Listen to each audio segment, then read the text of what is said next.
Assalamualaikum warahmatullahi wabarakatuh.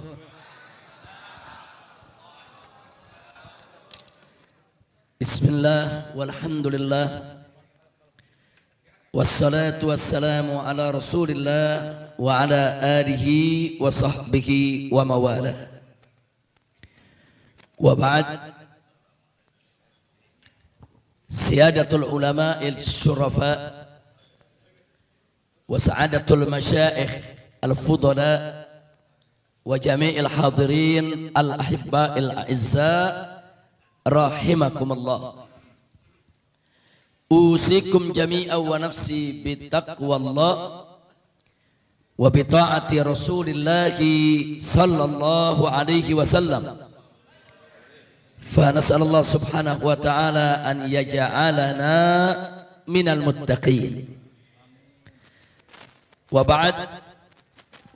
Kepada para alim ulama, para kiai, para muallim, para tuan-tuan guru yang sama kita cintai dan sama kita muliakan. Wabil khusus orang tua kita, guru kita, sepuh kita, panutan kita semua, yaitu Syekhi Al-Walid Kiai Haji Ahmad Khalil Ridwan, hafidhahullahu ta'ala wa ra'ah, famatanallah bituri hayatih wa nafa'ana bi'ulumih fid dini wa dunya wal akhirah, amin ya rabbal alamin. Taqabbalallahu minna wa minkum fataqabbal ya karim. Selanjutnya, salam penghormatan ini dengan penuh rasa mahabbah kita sampaikan kepada seluruh kaum bapak, kaum ibu, para pemuda, para pemudi, kaum muslimin dan muslimat rahimakumullah. Ahiba'il kiram, baru saja tamu kita yang terhormat, yang sama kita cintai dan sama kita harapkan, yaitu Profesor Dr. Anies Baswedan meninggalkan tempat. Karena memang pagi ini ada beberapa tempat yang harus beliau datangi. Ada tempat yang beliau boleh menyampaikan sambutan, ada tempat yang beliau enggak boleh menyampaikan sambutan. Sebab kalau tadi beliau menyampaikan sambutan, urusannya besok Kiai Khalil dipanggil oleh Panwaslu. Nah, jadi supaya masyarakat jangan salah paham, memang ada aturan. Jadi ada tempat yang memang sudah terjadwal sebagai tempat-tempat kampanye. Nah itu beliau boleh menyampaikan kampanyenya. Tapi ada tempat-tempat yang beliau hanya bersilaturahim, duduk, bertamu. Nah itu enggak boleh. Begitu bicara sepatah kata, besok semua panitia diangkut ke Panwaslu. Nah, kira-kira jelas tidak? Jadi harap dimaklumi. Nah karena itu tadi beliau meninggalkan tempat, harus ke Mampang. Kemudian ada beberapa tempat lainnya yang harus beliau datangi hari ini. Kita doakan, mudah-mudahan segala urusannya dimudahkan oleh Allah subhanahu wa ta'ala, dan beliau bisa dimenangkan oleh Allah subhanahu wa ta'ala untuk memimpin kita semua di Jakarta. Amin ya rabbal alamin. Ahiba'il kiram, tadi sambutan yang disampaikan oleh guru kita Kiai Haji Ahmad Khalil Ridwan sangat menarik. Karena tadi beliau singgung kepada kita bahwa politik itu merupakan bagian daripada ajaran Islam. Jadi jangan sekali-kali ada yang mengatakan agama dan politik harus dipisah. Ada yang mengatakan bahwa urusan agama enggak boleh dibawa-bawa dalam urusan negara. Nah itu pemikiran semacam itu merupakan pemikiran sekuler. Dalam bahasa Arab disebut al-ilmaniyah. Makna daripada al-ilmaniyah adalah fasluddin anid daulah, yaitu memisahkan agama dari urusan negara. Nah karena itu di sini saya ingin ingatkan, Allah subhanahu wa ta'ala menyatakan dalam Al-Quranul Karim kepada Nabi kita Sayyiduna Muhammad sallallahu alaihi wasallam, dan untuk kita semua, di mana Allah nyatakan faqala ta'ala al-yawma akmaltu lakum dinakum, Al-yauma akmaltu lakum dinakum. Jadi tegas Allah nyatakan al-yauma akmaltu lakum dinakum. Hari ini hai Nabi, hari ini hai Rasul, hari ini ya Muhammad, akmaltu lakum dinakum. Telah aku sempurnakan bagi kamu sekalian agamamu. Jadi ayat ini merupakan syahadatun ilahiyah. Ini merupakan kesaksian ilahi yang maha suci bahwa agama Islam yang dibawa oleh Nabi adalah agama yang sempurna, bahkan agama yang paripurna, yang tidak ada sedikit pun celah, tidak ada sedikit pun keburukan, dan tidak ada satupun persoalan yang tidak ada aturannya dalam Islam, ya ikhwah. Jadi mulai dari persoalan ibadat sampai persoalan muamalat, dan dalam muamalat mulai dari persoalan rumah tangga, warisan, sampai kepada persoalan bagaimana cara bertetangga, bermasyarakat, bernegara, berbangsa, semuanya lengkap ada dalam ajaran Islam yang dibawa oleh Nabi Muhammad sallallahu alaihi wasallam. Sampai para sahabat pernah mengatakan radhiyallahu taala anhum, mereka pernah mengatakan qad allamana Rasul sallallahu alaihi wasallam kulla syai'in hatta al-khara'a. Jadi apa kata para sahabat? Mereka mengatakan qad allamana Rasulullah. Rasulullah itu telah mengajarkan kami kulla syai'in, tentang segala sesuatu, hatal khara'a, sampai kepada urusan al-khara'. Al-khara' itu urusan kotoran, urusan jamban, saudara. Jadi kalau sahabat mengatakan kami telah diajarkan oleh Nabi tentang segala sesuatu, sampai urusan jamban kami juga diajarkan. Maksudnya urusan jamban diajarkan sebagaimana kita ketahui bahwa dalam Islam ini ada seperangkat aturan bagaimana kita bermuamalah dengan jamban. Bagaimana cara masuk ke WC, bagaimana cara keluar dari WC, kaki mana yang didahulukan untuk masuk ke WC, kaki mana pada saat didahulukan untuk keluar dari WC. Kemudian apa yang kita baca sebelum masuk ke WC, apa juga yang kita baca setelah keluar dari WC. Kemudian apa yang boleh kita lakukan di WC dan apa yang nggak boleh kita lakukan di WC. Jadi semua diajarkan oleh Nabi. Artinya di sini para sahabat Nabi mengingatkan kalau urusan jamban saja sampai begitu detail Nabi ajarkan kepada umatnya, apalagi urusan berumah tangga, apalagi urusan berekonomi, apalagi urusan berniaga, apalagi urusan bermasyarakat, apalagi urusan berbangsa dan bernegara, termasuk urusan politik. Tidak ada satupun yang diluputkan oleh Nabi untuk diajarkan kepada umatnya, saudara. Takbir, sallu ala nabi. Nah, jadi saudara, kalau ada ulama bicara politik di masjid, itu bukan politisasi masjid, bukan. Beda politisasi masjid dengan mengajarkan politik di masjid, itu beda. Mengajarkan politik di masjid berarti mengajarkan salah satu bagian dari ajaran Islam. Anda boleh buka kitab fikih yang mana saja, saudara. Di situ ada fikih, di situ ada kitabut thahara, ada kitabus shalah, ada kitabus shaum, ada kitabus zakah, ada kitabul hajj. Dan kalau itu kita teruskan, nanti ada kitabul imamah. Sebagian kitab fikih menyebut kitabul imarah, atau dalam bahasa fikih modern disebut fiqhun nuzum. Itu artinya adalah fikih politik, fikih tata negara, fikih tata pemerintahan. Jadi yang namanya politik itu merupakan salah satu bab daripada pelajaran ilmu fikih, saudara. Jadi nggak mungkin fikih, saudara, politik itu dipisahkan dari Islam. Nggak mungkin, saudara. Jadi kalau ada dalil-dalil tentang sholat kita ambil, tapi dalil-dalil politik kita buang, nggak boleh. Sampai Allah nyatakan dalam Al-Quranul Karim, faqala ta'ala afatu'minuna bi ba'dil kitabi wa takfuruna bi ba'd. Apa engkau ini beriman dengan sebagian isi daripada kitab suci, yang sebagian lagi kau ingkari? Enggak boleh saudara. Masuklah ke dalam Islam itu secara kafah. Wallahu subhanahu wa ta'ala qala, ya ayyuhalladzina amanu dkhulu fis silmi kafah. Hei orang-orang beriman, masuklah kamu sekalian ke dalam Islam ini secara menyeluruh, secara seutuhnya, tidak setengah-setengah. Jadi kalau kita menjadi orang Islam, ambil aturan ibadatnya, ambil aturan muamalatnya, ambil aturan sholatnya, ambil aturan zakatnya, tapi ambil juga dong aturan ekonominya, aturan politiknya, aturan negaranya saudara. Karena Islam ini lengkap, Islam ini sempurna, Islam ini paripurna, nggak ada urusan yang nggak diatur dalam Islam saudara.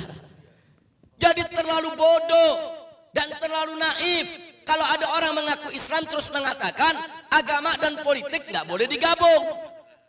Agama dan politik harus dipisah. Negara dengan agama nggak boleh disatukan.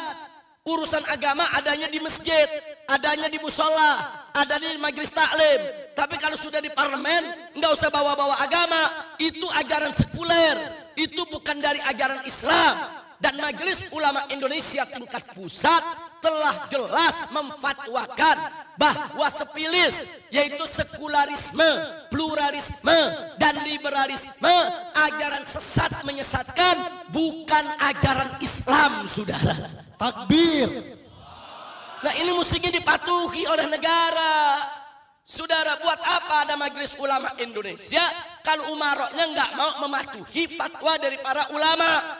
Saudara, jangan nanti mengatakan, oh ulama ini berpolitik, oh ulama ini melakukan politisasi. Bukan melakukan politisasi, karena Islam ajaran yang sempurna. Masalah politik ada dalam ajaran Islam, sehingga tidak bisa tidak. Kalau kita bicara Islam, pasti kita akan bicara ibadat, kita akan bicara muamalat. Kalau kita bicara muamalat, bukan hanya kita bicara niaga ekonomi, tapi juga harus bicara tentang politik dan tata negara saudara. Itulah ajaran Islam yang dibawa oleh Nabi Muhammad sallallahu alaihi wasallam. Kira-kira jelas tidak? Jelas tidak? Nah, baik saudara. Sekarang kita lanjutkan. Hati-hati dengan propaganda kaum liberal.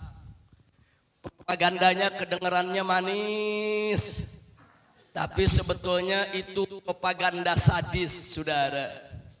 Saya kasih contoh.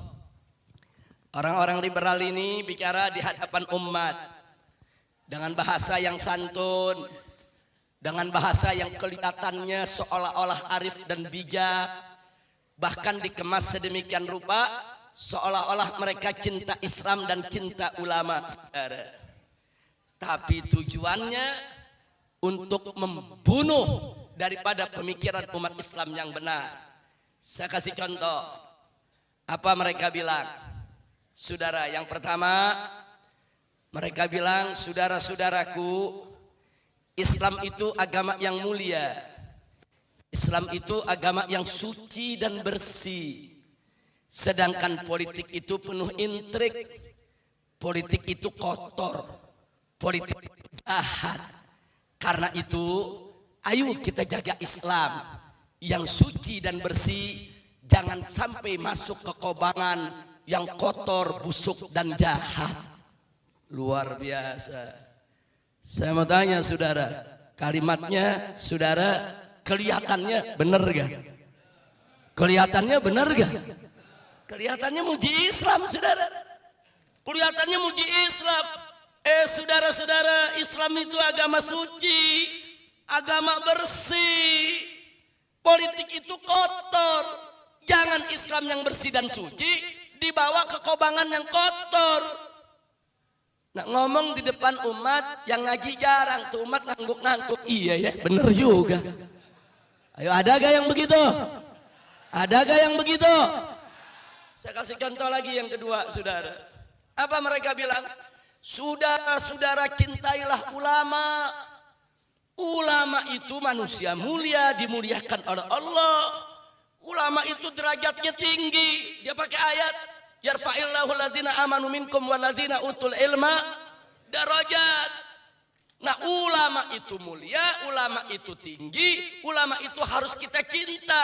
Sedangkan politik itu jahat, busuk, tempat sampah. Jaga ulama kita, jangan sampai masuk ke tempat sampah. Jangan sampai masuk ke kobangan yang kotor dan busuk. Coba lihat ngomongnya kayak bener gak? Ngomongnya kayak bener gak? Saya mau tanya, dia bilang ulama mulia, bener gak? Ulama bagus, bener gak? Ulama harus dijaga, bener gak? Bener, saudara. Nah, kemudian politik kotor, ayo kebanyakan orang bilang bener gak? Iya, politik kotor, politik busuk. Ini namanya propaganda. Ini tipuan-tipuan pemikiran, saudara. Dan ini sangat berbahaya. Baik, yang ketiga, boleh nambah? Ini bukan nasi uduk nih, nambah nih. Baik, saudara. Yang ketiga, mari kita lihat apa mereka bilang. Mereka puji syariat Islam. Saudara, syariat Islam itu syariat dunia akhirat. Syariat yang penuh berkah. Syariat yang wajib untuk kita tegakkan. Hukum Islam itu indah. Maka itu dulu di zaman Nabi dan para sahabat, mereka itu adalah umat yang terbaik. Kemudian mereka terapkan itu syariat Islam yang juga terbaik. Makanya mereka menjadi umat yang terbaik. Nah, tapi zaman sekarang umat Islam ini banyak yang lemah iman, banyak yang lemah amalnya. Mereka belum menjadi umat yang terbaik. Terlalu berat kalau mereka harus menerapkan syariat Islam. Jadi sekarang kita harus memperbaiki akhlak umat dulu. Kita perbaiki dulu perilakunya. Nanti kalau perilakunya sudah bagus, akhlaknya sudah mulia, sudah seperti zaman sahabat, baru kita perjuangkan penerapan syariat Islam. Ayo, kelihatannya bener gak? Ayo jujur, kelihatannya bener gak? Ini namanya kalimatu haqqin yuradu biha batil. Kalimatnya dikemas seolah-olah itu kalimat hak, kalimat mulia, tapi tujuannya batil. Tujuannya ingin menjauhkan umat daripada perjuangan penerapan syariat Islam, saudara. Luar biasa. Ini jebakan-jebakan pemikiran. Ini tipuan-tipuan pemikiran, saudara. Nah, untuk yang nomor 1 dan nomor 2 tadi, saudara, begitu juga yang nomor 3, harus bisa kita counter, harus bisa kita jawab, harus bisa kita tanggapi, harus bisa kita berikan penjelasan kepada umat. Mana letak kebobrokan daripada propaganda tadi, saudara? Kalau mereka mengatakan agama Islam itu suci dan bersih, betul. Kalau mereka mengatakan ulama itu sangat mulia, harus dijaga, betul. Tapi kalau mereka mengatakan politik itu kotor, tunggu dulu, saudara. Siapa bilang semua politik itu kotor? Politik itu tergantung siapa yang memainkannya. Kalau politik itu berdiri atas dasar iman dan takwa, kalau politik itu dijalankan hanya untuk mencari ridho Allah, kalau politik itu dikelola dengan aturan syariat yang benar, maka dia akan menjadi politik yang benar, politik yang baik, politik yang bersih, politik yang bermanfaat. Itu yang tadi disampaikan oleh Kiai Khalil Ridwan yang disebut as-siyasatus syar'iyyah, politik syariat. Tapi memang kalau politik itu dikelola dengan hawa nafsu, dikelola dengan syahwat, politik itu dijauhkan daripada ajaran agama, maka dia akan menjadi politik yang kotor, politik yang busuk, politik yang rusak. Politik yang seperti inilah yang boleh dimasuki oleh ulama. Politik yang seperti inilah yang gak boleh dimainkan oleh ulama. Ulama dan umat Islam wajib untuk mengelola politik yang bersih, politik yang baik, politik yang syar'i, politik yang tidak bertentangan dengan aturan syariat Islam. Betul? Betul? Kira-kira jelas tidak? Jelas tidak? Jadi politik ada dua, saudara. Ada politik khair, ada politik su. Ada siasat syar'iyah, ada politik syariat, ada politik yang nggak ikut syariat. Jadi mesti dipilah politik yang mana yang ulama nggak boleh ikut, politik yang mana yang Islam nggak boleh dibawa-bawa, yaitu politik yang kotor, saudara. Nggak boleh bawa-bawa Islam. Islam. Seperti sekarang ini saudara. Mereka-mereka yang mengaku Islam, yang mendukung orang kafir sebagai pemimpin, mereka bawa-bawa ayat Al-Quran, mereka bawa-bawa hadis, itu yang disebut mempolitisasi agama saudara. Mereka putar balikin ayat Quran, mereka putar balikin hadis Nabi. Yang seperti itulah Islam tidak boleh untuk dibawa-bawa saudara. Kira-kira jelas tidak? Jelas tidak? Jadi Islam yang suci, Islam yang bersih, justru saudara harus hadir di tengah-tengah politik supaya politik itu bersih, supaya politik itu suci, supaya politik itu tidak bertentangan dengan syariat. Kalau ada orang mengatakan agama dan politik harus dipisah, itu yang mengatakan sedemikian rupa, saudara patut diduga menjalankan politik komunis, politik ateis, politik yang memang tidak mau bersentuhan dengan agama, saudara.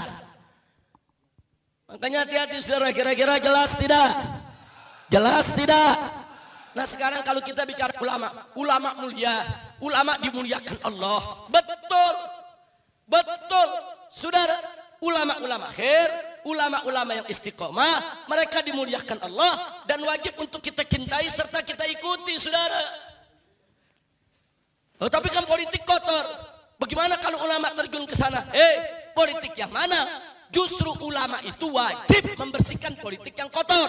Ulama itu wajib saudara untuk membersihkan ruang-ruang politik dimanapun dia hidup saudara, agar tidak dikotori oleh manusia-manusia busuk yang suka memanipulasi hujah dan korupsi dalil untuk menyesatkan umat Islam saudara. Kira-kira jelas tidak? Jelas tidak? Ayo saya mau tanya semua, Islam suci tidak? Islam bersih tidak? Jadi kalau politik saudara diwarnai dengan Islam, maka menjadi politik yang politik yang kalau begitu Islam perlu hadir tidak di ruang politik? Perlu hadir tidak? Wajib hadir tidak? Nah begitu juga ulama mulia tidak? Ulama di sisi Allah bagus tidak? Nah kalau begitu ulama terjun ke politik, saudara wajib tidak ulama membersihkan politik? Wajib tidak ulama menjaga politik? Itu yang mesti kita pahami, bukan ulama yang gak dikasih berpolitik. Dan maaf, kadang-kadang dari tokoh agamanya, baik dari kalangan habaib maupun kiai, terpengaruh dengan propaganda mereka. Kadang-kadang di majelis-majelis mengatakan, sudah ini majelis taklim, jangan bicara politik. Banyak yang bicara begitu saudara. Ini keluar dari mulut kiai. Saya tanya, banyak tidak? Banyak tidak? Nah apakah si kiai liberal? Bukan. Si kiai bukan liberal. Cuman si kiai menjadi korban dari propaganda liberal. Karena dia tidak paham politik, dia tidak ngerti politik, dia punya perasaan takut yang begitu besar terhadap politik di sekelilingnya yang selama ini begitu kotor, begitu jahat, sehingga saudara dia ingin jauhkan majelisnya daripada politik. Itu cara yang tidak betul. Cara yang betul kalau dia tidak mau berpolitik nggak apa-apa, itu hak dia. Dia tidak mau ikut politik praktis, itu hak dia. Tapi jangan menghapus politik dari ajaran Islam saudara. Jangan menghapus politik dari pengajaran kepada umat saudara. Nggak boleh. Kalau itu dilakukan oleh para kiai dan para habaib kita, sadar atau tidak sadar, mereka telah ikut memuluskan, melancarkan jalan kaum liberal untuk menjauhkan Islam dan ulama dari urusan politik saudara. Na'udzubillah min. Nah baik saudara. Nah sekarang yang berikutnya, kalau mereka katakan, ya tapi kan dulu di zaman Nabi dan para sahabat mereka orang-orang mulia. Kalau syariat Islam diterapkan, ya cocok. Syariatnya mulia, masyarakatnya juga bagus. Tapi zaman sekarang, masyarakatnya banyak rusak. Masyarakatnya banyak lemah iman. Masyarakatnya banyak melakukan kemunkaran. Berat dong kalau mereka menerapkan syariat Islam. Saudara, kalau ingin bicara seperti itu, kita tengok dulu. Pertanyaannya apa betul dulu para sahabat, kalau orang Betawi bilang ujuk-ujuk jadi umat yang baik? Enggak saudara, semua ada proses. Sayyidina Umar Ibn Khattab radhiyallahu ta'ala anhu sebelum masuk Islam, saudara penyembah berhala. Sebelum masuk Islam mengubur hidup putri kandungnya sendiri. Saudara, apa Sayyidina Umar begitu lahir sudah mulia? Apa begitu lahir sudah jadi umat yang terbaik? Begitu juga Sayyidina Abu Bakar Siddiq, Utsman ibn Affan, Ali ibn Abi Thalib radhiyallahu taala anhum. Mereka belum baik sebelum mengenal Islam, saudara. Mereka menjadi baik setelah mereka mengenal Islam, dan mereka semakin baik setelah mereka mengamalkan Islam, dan kebaikan mereka makin sempurna manakala syariat Islam mereka tegakkan dalam kehidupan mereka sehari-hari. Sampai dipuji oleh Allah dalam Al-Quran, faqala ta'ala kuntum khaira ummatin ukhrijat linnas ta'muruna bil ma'rufi wa tanhauna 'anil munkar. Kalian ini, hei para sahabat Nabi, adalah umat yang terbaik yang dikeluarkan oleh Allah untuk umat manusia. Kenapa umat yang terbaik? Ta'muruna bil ma'rufi wa tanhauna 'anil munkar. Karena kamu sekalian menyerukan kepada kebajikan dan mencegah daripada kemunkaran. Jadi kenapa sahabat menjadi umat yang terbaik? Karena mereka mencegah, yaitu daripada kemunkaran. Karena mereka menyerukan kebaikan. Karena mereka melakukan amar ma'ruf nahi munkar. Tidak sekonyong-konyong mereka menjadi umat yang baik. Sudah. Begitu juga kita. Kalau saat ini saudara kita masih banyak di tengah kita merajalela kemunkaran, merajalela kemaksiatan, masih banyak umat Islam yang tidak menegakkan sholat dan seterusnya, saudara. Justru kenapa? Karena kita meninggalkan syariat Islam. Saudara, dengan menegakkan syariat Islam, mereka kita giring supaya enggak ninggalin sholat, supaya enggak ninggalin puasa, supaya enggak ninggalin zakat. Suka atau tidak suka, wajib mereka sholat. Suka atau tidak suka, wajib mereka puasa. Rela atau tidak, wajib mereka untuk membayar zakat, saudara. Digiring mereka untuk menjalankan syariat sehingga ke depan mereka bisa menjadi umat yang terbaik, saudara. Bagaimana mereka bisa menjadi umat yang terbaik kalau syariat tidak ditegakkan? Bagaimana mereka bisa menjadi umat yang terbaik kalau amar ma'ruf nahi munkar tidak dijalankan? Bagaimana mereka bisa menjadi umat yang terbaik seperti kondisi dari para sahabat Nabi kalau saat ini mereka dijauhkan daripada penerapan syariat Islam, saudara? Jadi perbaikan akhlak umat dengan penerapan syariat Islam wajib jalan secara simultan, saudara. Jadi jangan ada cerita kita betulin dulu akhlaknya. Nanti kalau udah betul semua, baru terapin syariat Islam. Nah kalau nggak betul-betul, ke jalan-jalan untuk syariat, saudara. Kira-kira jelas tidak? Ibarat orang sholat, saudara. Ibarat orang sholat. Ada ustadz ceramah. Maksudnya ustadz bagus. Buat dorong anak muda supaya sholat. Dengan ikhlas. Nah, Ustadz ngomong apa? Saudara-saudara, buat apa kita sholat kalau kita tidak ikhlas? Ikhlaskan niat hanya untuk Allah supaya sholat kita diterima. Saya tanya, ceramah Ustadz bagus gak? Bagus. Cuman ada anak muda yang gagal paham. Begitu dengar, pulang, besok dia nggak sholat. Kita tanya, ente kenapa nggak sholat? Apa dia bilang? Ya habis malam ada ceramah. Buat apa sholat kalau nggak ikhlas? Saya selama ini nggak ikhlas. Daripada saya sholat percuma, mendingan nggak sholat. Masya Allah, kita tanya, jadi nanti sholatnya kapan? Nanti kalau udah ikhlas. Nah kalau nggak ikhlas. Kira-kira jelas gak? Ini gagal paham. Tahu gagal paham? Kalau bahasa universitasnya keterbelakangan intelektual. Keren tuh bahasa. Kalau bahasa orang Pekayon, goblok. Makanya bahasa orang Pekayon singkat, hemat kata, hemat huruf. Saudara, yang namanya sholat 5 waktu itu kewajiban. Ikhlas tidak ikhlas wajib sholat. Suka tidak suka wajib sholat. Rela tidak rela wajib sholat. Saudara, nggak ada itu. Oh kalau nggak ikhlas nggak sholat dulu, pala lu bomenyan.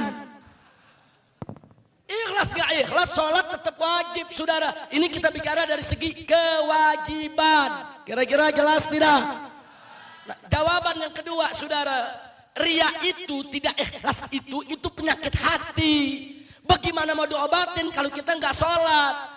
Saudara, obat hati itu zikir. Zikir yang paling dahsyat adalah sholat.